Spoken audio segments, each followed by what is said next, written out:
Hello parents, this is doctor Nupur Agarwal, paediatric occupational therapist.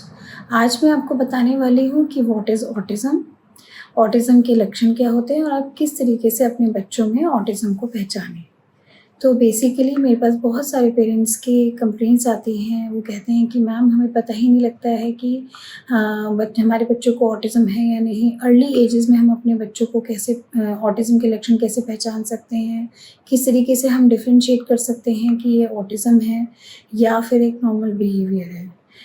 तो मैं अभी आपको अपनी इस वीडियो में ये बताने वाली हूँ, इसकी चेकलिस्ट मैं दूँगी, आपको बताऊँगी कि अर्ली एजेस में क्या-क्या सिम्पटम्स होते हैं, रेड फ्लैग साइंस होते हैं जिनको आप पहचान सकते हो कि ये ऑटिज़्म है या नहीं है। तो आइए हम स्टार्ट करते हैं। सबसे पहले what is autism? Autism is a neurodevelopmental disability caused by differences in the brain. With ASD, often have problems with social communication, interaction, restricted of repetitive behaviors or interest. बहुत सारी ऐसी रिसर्च आई हैं जो अब आप पहचान सकते हो कि आप अर्ली एजेस में ऑटिज्म के लक्षण को कैसे पहचानें, और बहुत क्लियर साइंस हैं जिसको आप पहचान सकते हो।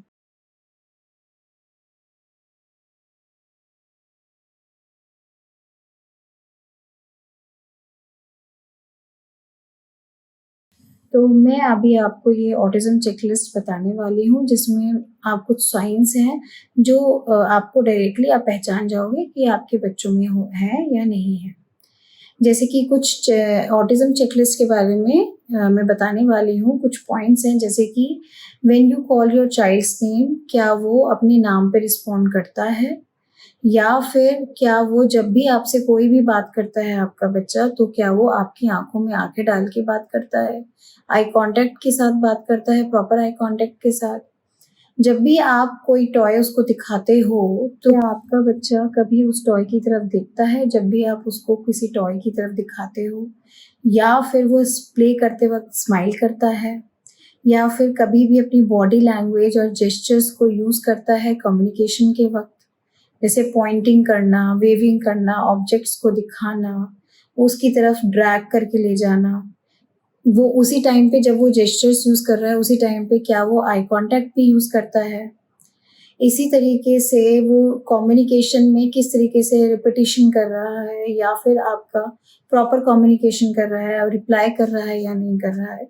ये ये बेसिकली ये बहुत बेसिक लक्षण है जिनसे आप पहचान सकते हो कि आपके बच्चे में ऑटिज़्म के बिहेवियर है या नहीं है। वैसे भी every child is unique and follow his और हर ओन डेवलपमेंटल पाथवे। जैसे हर बच्चा अलग होता है, हर बच्चे के पैटर्न्स, उसकी कैरेक्टरिस्टिक्स, उसके इश्यूज़ अलग होते हैं। हर बच्चे का ट्रीटमेंट प्लानिंग भी अलग ही चलता है, उसका एक पेस होता है जिसके हिसाब से वो अपना ग्रोथ और उसका डेवलपमेंट होता है। तो कभी भी पेरेंट्स को कभी भी अपने बच्चों को किसी और के बच्चों के साथ कंपेयर नहीं करना चाहिए। Sign and symptoms of autism spectrum disorder. Two core areas of development and behavior that tend to serve as hallmark of autism spectrum. Basically autism में हमारे दो सबसे इम्पॉर्टेंट साइन ऑफ सिम्टम्स होते हैं। एक first is social communication and interaction skills. Basically social interact करना इन बच्चों के लिए बहुत ज़्यादा चैलेंजिंग होता है, उनको बहुत मुश्किल होती है सोशल इंटरेक्ट करने में। तो इसमें बेसिकली उनको सबसे ज़्यादा प्रॉब्लम होती है आई कॉन्टैक्ट करने में, और वो उसको अवॉइड करते हैं। वो अपने नाम पे रिस्पॉन्ड नहीं करते basically by 9th month of age. Facial expression show नहीं करते हैं, जैसे कि हैप्पी का, सैड का, एंग्री का, सरप्राइज होने का, वो भी 9 मंथ्स ऑफ एज तक है। और इसके बाद वो बहुत सिंपल इंटरैक्टिव गेम होते हैं, वो खेलने में उनको परेशानी होती है। उनको वो बहुत ही फ्यू जेस्चर्स, फेशियल जेस्चर्स या बिल्कुल नील के बराबर यूज़ करते हैं बाय 12 मंथ्स ऑफ वो एज। किसी के साथ भी शेयर करने में इंटरेस्ट नहीं रखते। 15 मंथ्स ऑफ एज तक अपने ऑब्जेक्ट्स को शेयर करना उनको नहीं आता, उनको इंटरैक्ट करना नहीं आता किसी भी बच्चे के साथ। वो उनको पॉइंट आउट करने में उनको दिक्कत होती है, वो किस तरीके से अपनी बात को बताएँ, किस तरीके से समझाएँ, किस तरीके से पॉइंट आउट करें। तो बेसिकली वो अपने पेरेंट्स के हैंड्स को ड्रैग करके खींचते हुए उनको उस ऑब्जेक्ट तक ले जाते हैं। By 18 months of age. वो उनको समझ नहीं आता कि कोई भी उनकी वजह से हर्ट हो रहा है, उसको पेन हो रहा है, वो नोटिस नहीं कर पाते इन चीज़ों को। बाय 24 मंथ्स ऑफ एज उनको समझ नहीं आता, वो और चिल्ड्रंस को नोटिस ही नहीं करते हैं, ना ही उनको प्ले में जॉइन करने के लिए बोलते हैं। Basically they love solo play. वो एक कॉर्नर में जाके अपना गेम खेलना ज़्यादा पसंद करते हैं बाय 36 मंथ्स ऑफ एज। उनको वो प्रिटेंड प्ले करना नहीं आता, जैसे कि टीचर प्ले करना या डॉक्टर प्ले करना या सुपर हीरो का प्ले करना। बाय 48 मंथ्स ऑफ एज उनको सिंगिंग करना, डांस करना या एक्ट करने में परेशानी होती है बाय 60 मंथ्स ऑफ एज। तो अब हम सेकेंड बिहेवियर जो रिस्ट्रिक्टेड ऑफ रिपीटेटिव बिहेवियर है, वो ये बहुत ही इम्पॉर्टेंट बिहेवियर है। वो बिल्कुल फिक्स पैटर्न में रहना चाहते हैं, वो अपने इंटरेस्ट को बिल्कुल भी अपने कंफर्ट जोन में रहना चाहते हैं, वो बिल्कुल भी चेंज नहीं करना चाहते। टिपिकल एक टाइप का वो खाना खाना चाहते हैं। अगर वो मॉर्निंग में ब्रेकफास्ट, लंच या डिनर में एक ही टाइप का खाना खा रहे हैं, तो वो उनको वही खाना हमेशा चाहिए। वो हमेशा एक ही तरीके के कपड़े पहनना चाहते हैं। वो अगर कोई एक पाथ फॉलो कर रहे हैं कहीं पे जाने के लिए, तो वो दूसरा पाथ फॉलो नहीं करना चाहते। तो इस तरीके से और भी बहुत सारे एग्जाम्पल्स हैं इस चीज़ के, जैसे कि वो अपने टॉयज़ को लाइन से लगाते हैं या फिर स्टैकिंग करते हैं, और अगर कोई भी इस चीज़ को बिगाड़ देता है, ख़राब कर देता है, तो वो बहुत ज़्यादा अपसेट हो जाते हैं। वो एक ही चीज़ वर्ड को या फ्रेसेस को या सेंटेंसेस को रिपीट करते रहते हैं।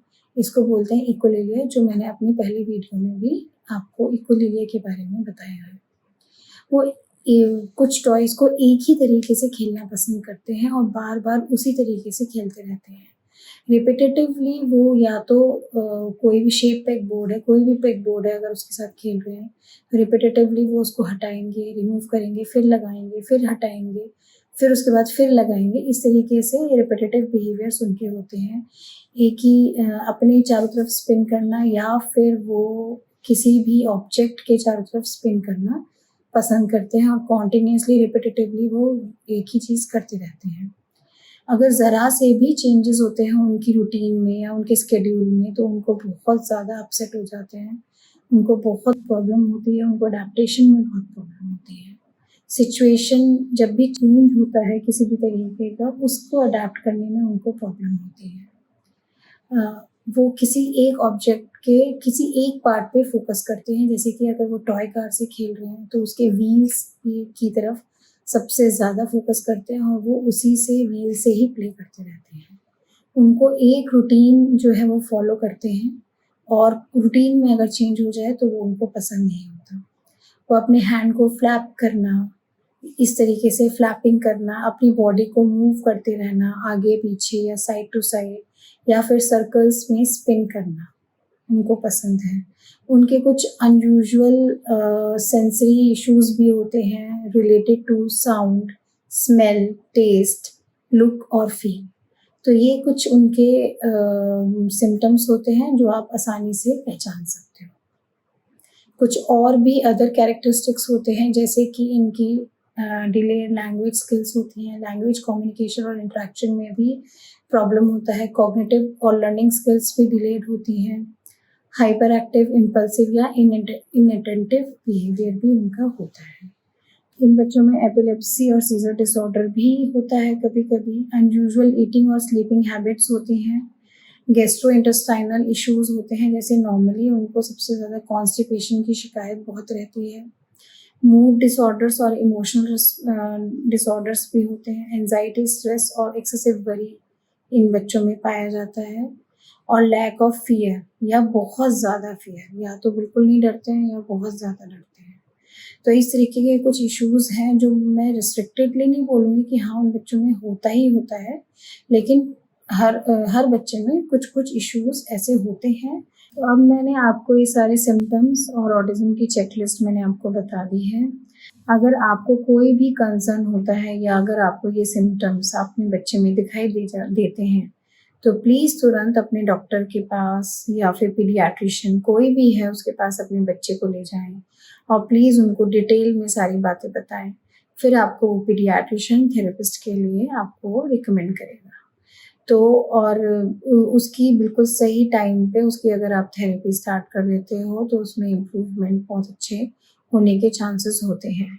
लेकिन प्लीज़ कई बार बहुत बार ऐसा भी होता है कि बहुत सारे लोग हैं जो आपको मना करते हैं कि नहीं ये तो नॉर्मल बिहेवियर है, चल जाएगा, कुछ टाइम रुक जाओ, अभी 3 कोई बात नहीं, अभी 2 या 3 साल में स्पीच नहीं आई, 1 साल और रुक जाओ, स्पीच आ जाएगी, कोई बात नहीं, बच्चा पार्क में अगर मिट्टी खा रहा है तो ये तो हम लोग भी खाते हैं।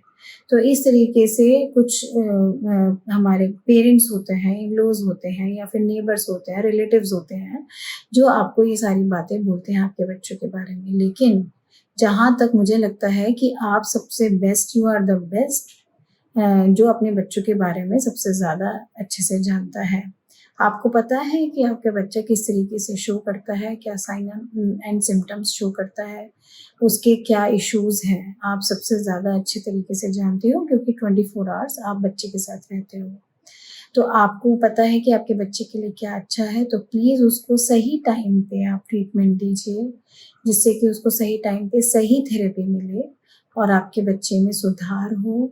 जो भी इश्यूज़ हैं वो सेटल डाउन हो जाएँ और आपके बच्चे सेटल्ड अगर हो जाता है, ट्रेन्ड हो जाता है तो एज़ एन ऑक्यूपेशनल थेरेपिस्ट जो थेरेपिस्ट का जो भी मेन एम होता है वो यही होता है कि वो किस तरीके से इन बच्चों को इंडिपेंडेंट कर सके through out their life. So thank you for watching.